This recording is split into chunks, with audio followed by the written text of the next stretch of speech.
नमो तस्स भगवतो अरहतो सम्मा सम्बुद्दस्स।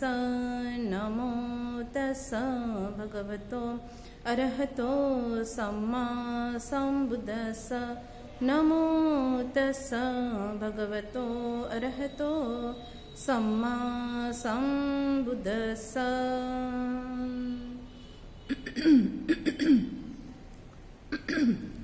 आषाढ पौर्णिमेची पहिली घटना म्हणजे तथागत भगवान बुद्धांची जन्मदाता आई महामाया हिला गर्भधारणा होणे।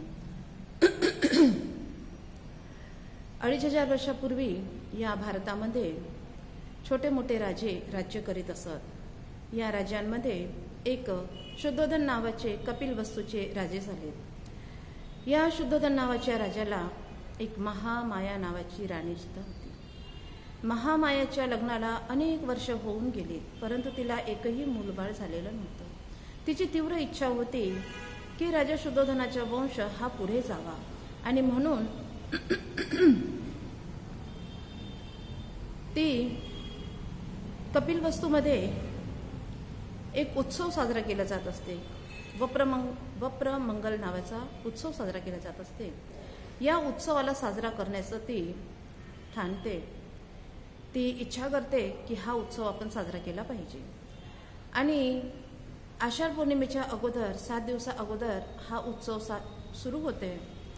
ते आषाढ पौर्णिमेपर्यंत उत्सव राहत असते। आषाढ पौर्णिमेच्या दिवशी महामाया ही पहाटे उठून आंघोळ करून छान कपडे वस्त्र परिधान करून ती स्वतःला दागदागिन्यांनी अलंकृत करते आणि हजारो सोन्याची नाणी गोरगरिबांना ती दान करत असते। त्या दिवशी रात्रीच्या वेळेस जेव्हा ती आपल्या कक्षमध्ये झोपायला जाते तेव्हा राजा शुद्धोधन आणि महामाया हे एकत्रित येतात। त्यांच्या एकत्रित आल्यामुळे महामायाला गर्भधारणा होत असते आणि त्या रात्री ती आपल्या शयन कक्षामध्ये ती झोपलेली असते। तेव्हा पहाटे पहाटे तिला असं स्वप्न दिसते की काही देवता लोक तिच्या शय्येला उचलून हिमालय पर्वताच्या पायथ्याशी घेऊन जात आहे आणि तिथे एक छोटं सुंदर सरोवर आहे।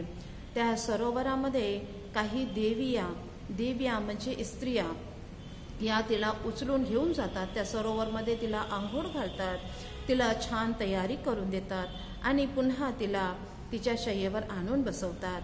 तेव्हा एक सुमेध नावाचा बोधिसत्व महामायेजवळ येतो आणि महामायाला म्हणतो की माझ्या शेवटचा जन्म या भूतलावर घेण्याची इच्छा आहे, काय तू माझी माता होशील का? महामाया लगेच हो म्हणते आणि हो म्हटल्याबरोबर तिची झोप खुलते।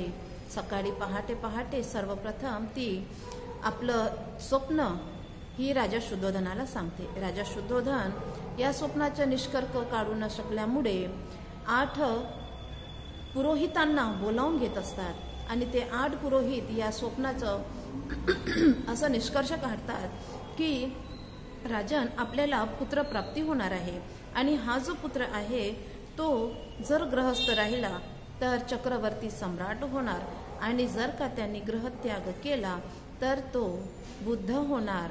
अशा प्रकारची राजकुमार सिद्धार्थ गौतमांची भविष्यवाणी हे 8 पुरोहित करीत असतात।